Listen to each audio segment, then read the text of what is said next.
நமச்சிவாயம். ஜெய் வராகி. உலகம் முழுவதும் வாழக்கூடிய நெக்ஸ்ட் ஜென் நேயர்கள். சனி பகவான் வக்ரம். ஜூலை 17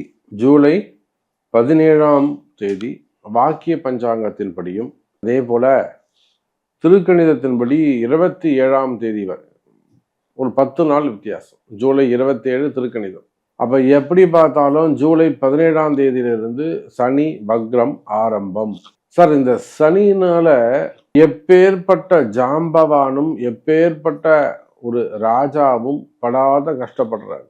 சில நபர்கள் எல்லாம் நான் நினைச்சு கூட பார்க்கல, சாமி இப்படி டைம் சேஞ்ச் ஆகணும், நான் நம்பவே இல்லை. அந்த ஜாதகம் ஜோசியம் இதெல்லாம் நான் நம்புறதே கிடையாது. தூக்கி போட்டு மிதிச்சுட்டு தள்ளி போயிட்டே இருப்போம், அசால்ட்டா போவோம். ஆனா இதெல்லாம் உண்மையோன்னு இப்ப எனக்கு நினைக்க தோணுது. அப்படிங்கிற வகையில் பல ராசி அன்பர்கள், நீங்கன்னு இல்லை, பல ராசி அன்பர்கள் சனி பகவானுடைய ஆட்டத்தை தாங்க முடியாம, குறிப்பா சிம்ம ராசி, கன்னி ராசி, மிதுன ராசி, தனுசு, மகரம், மீனம், மேஷம், ரிஷபம், அப்புறம் நீ யார் தாங்க சாமி இருக்காங்க? ஒரு 2-3 பேர் தான். துலாமு, விருச்சகம், ஏதோ கொஞ்சம் நிம்மதியா இருந்துட்டு போறாங்க, கடகம். அப்போ இந்த சனி வக்ரத்தால நீங்கன்னு இல்லைங்க, பலதரப்பட்ட மக்களும், ஏழை பரம ஏழையும், ஒரு ஏழை விவசாயி பெருமாள் இருக்காங்கன்னா அவரும், ஒரு தள்ளுவண்டியில கடை வச்சு வியாபாரம் பண்ணக்கூடியவங்களும், கடல் கடந்து பிஸ்னஸ் பண்ணக்கூடியவங்களும், கப்பல் வச்சு பிஸ்னஸ் பண்ணக்கூடியவங்களும், இந்த 7.5 சனியினால எவ்வளோ பேருக்கு பதவி போயிருக்கு, எவ்வளோ பேருக்கு ஒரு வாழ்க்கை டேமேஜ் ஆயிருக்கு. அப்போ இதுக்கெல்லாம் ரிவெஞ்ச் பண்ற மாதிரி ஆயிடுச்சு. நாம செஞ்சதுக்கு திரும்ப எதிர்வினை நடந்த மாதிரி ஆயிப்போச்சு. இந்த மாதிரி சூழ்நிலை மாறும், எனக்கு இந்த நிலைமை வரும்னு நான் நினைக்கவே இல்லை அப்படின்னு ஃபீல் பண்ற அளவுக்கு இந்த இதுவும் குறிப்பா இந்த மார்ச் 6ஆம் தேதிக்கு பிறகு, நான் சொல்றதெல்லாம் நீங்க தேதி குறிப்பிட்டு சொல்றேன், டேட்டா மென்ஷன் பண்ணி சொல்றேன்.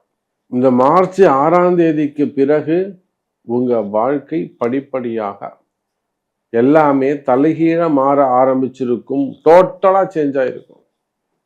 நல்லா போய்கிட்டு இருந்த விஷயங்கள் எல்லாம் மாற ஆரம்பிச்சிருக்கும். உங்க நம்பிக்கை எல்லாம் தவிடுபடியாக இருக்கும். எப்படியும் காப்பாத்திடுவார், எப்படியாவது நம்ம ஜெயிச்சிடலாம், ஏதோ ஒரு விஷயம். அப்ப இந்த மாதிரி அதிகம் கவலையில் இருக்கக்கூடிய, உலகம் முழுவதும் வாழக்கூடிய என் அன்பு பக்தர்கள், வேர்ல்டு வைடு நீங்க எங்க இருந்தாலும் சரிதான், உலக நாடுகள்ல, இந்த பூமியில நீங்க எங்க இருந்தாலும் சரிதான், சனியினால் கஷ்டப்படக்கூடிய ஏறக்குறைய 11 ராசி அன்பர்களுக்கும் இந்த ஜூலை 17ஆம் தேதியிலிருந்து ஒரு புதிய வாழ்க்கை ஆரம்பம். உங்களுக்கான ஒரு சான்ஸ் கொடுக்கிறார் சாமி. உங்களுக்கு ஒரு சான்ஸ் கொடுக்க போறார், நீங்க ஒரு சான்ஸ் எடுக்கலாம். அப்போ இதுக்கு நீங்க என்ன செய்யணும்? இப்பவாது நம்பணும், சாமி என்ன செய்யணும்னு சொல்லுங்க அப்படின்னு கேட்டு முயற்சி எடுப்பீர்களே ஆனால் உங்களுக்கான புதிய வாழ்க்கை இந்த சனி வக்ரம். அப்போ இந்த சனி வக்ரத்தால பழைய தீமைகள் கலைந்து புதிய நன்மைகள் ஆரம்பம். என்னெல்லாம் நன்மை நடக்க போகுதுன்னு பார்க்கலாம், வாருங்கள். மீனராசி. மீனராசி என்பர்களே அற்புதமான கால நேரம். ஏன்னா மீனராசிக்கு எனக்கு தெரிஞ்சு ஒரு மீனராசி அன்பர், நெருங்கிய நண்பரும் கூட, அவங்க சொன்னாங்க, அவருக்கு மனசுல ஒரு பயம் போச்சு. ஏன்னா நெருங்கிய நண்பர், உயர்ந்த பணியில இருந்தாரு, இராணுவத்தில் இருந்தார், அதுக்கப்புறம் இங்கே மருத்துவத்துறையில் ஒர்க் பண்ணார். மெட்ராஸ் அந்த இஎஸ்ஐயில் ஒரு பெரிய அதிகாரியாக இருந்து இப்போ ரிட்டையரும் ஆகிட்டார். அதுக்கு முன்னாடி அவர் இராணுவத்தில் இருந்தார், ஒரு 13-14 வருஷம் இராணுவத்தில் இருந்தார். அப்புறம் இங்கே மெட்ராஸ் இஎஸ்ஐயில் ஒரு 20 வருஷம் ஒர்க் பண்ணார். இப்போ ரிட்டையர்மெண்ட் ஆகிட்டார். அப்போது நல்ல பழுத்த ஒரு எக்ஸ்பீரியன்ஸ்டு மேன், நாலேஜ் அதிகம், ஒரு தைரியசாலி.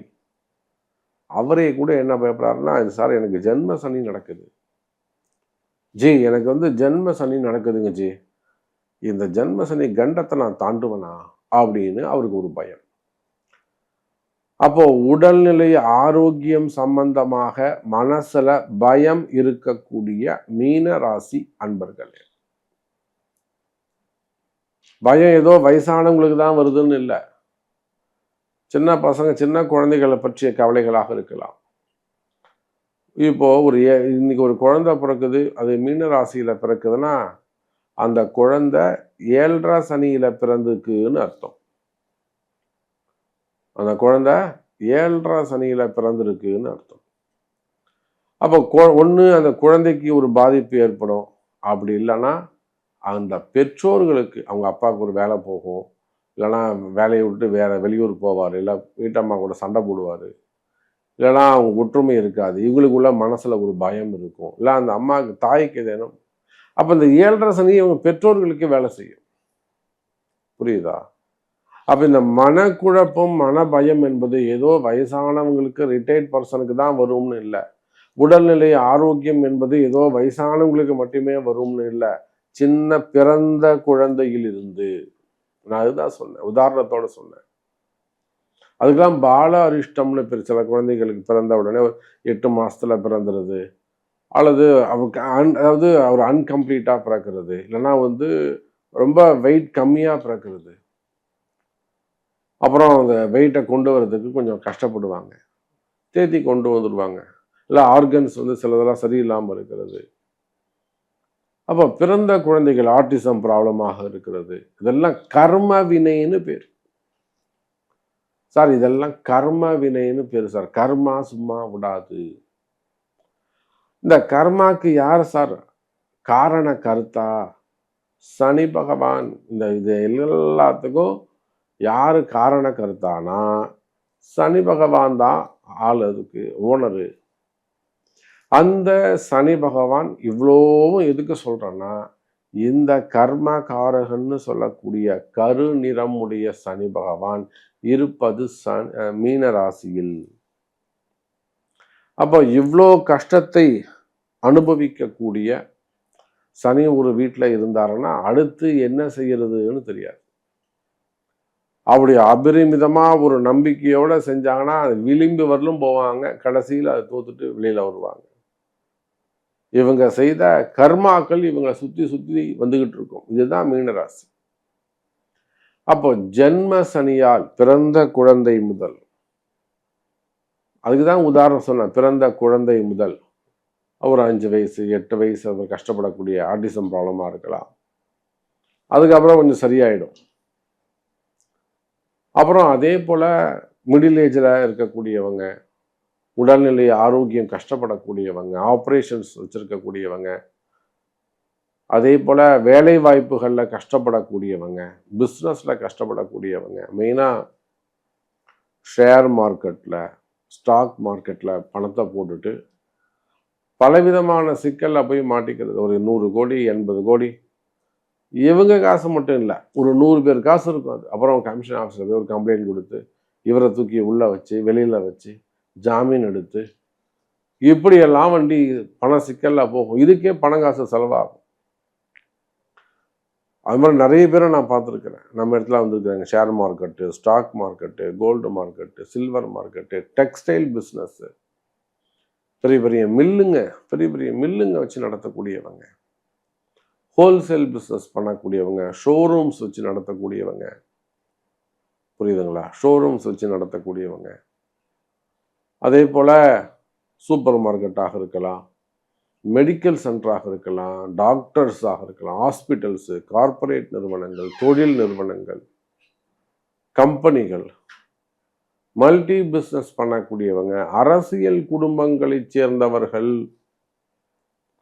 அரசியல் செய்யக்கூடியவங்க, இன்னும் சொல்லப்போனால் அரசியல் நண்பர்கள், சினிமா துறையை சார்ந்த நண்பர்கள், நிறைய அன்பர்கள் நம்ம இடத்துல. அதுவும் சினிமா துறையில் பெண்கள், சின்ன திரையில அன்பு தெய்வங்கள்லாம் நிறைய இருக்காங்க. பேசக்கூடிய அன்பு, நம்மளை நம்பி இருக்கக்கூடிய சின்ன திரையில் இருக்கக்கூடிய அன்பு சொந்தங்கள், ஒரு உரிமையா சாமி நீங்கள் தான் என்ன, அவ்வளோ ஒரு நம்பிக்கையாக இருப்பாங்க, ஒரு அந்யோன்யமாக இருப்பாங்க.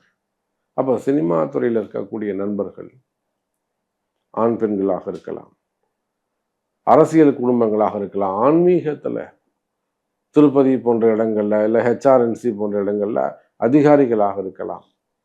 ஆன்மீகத்துல வேலை செய்யக்கூடியவங்க, மடாதிபதிகள்.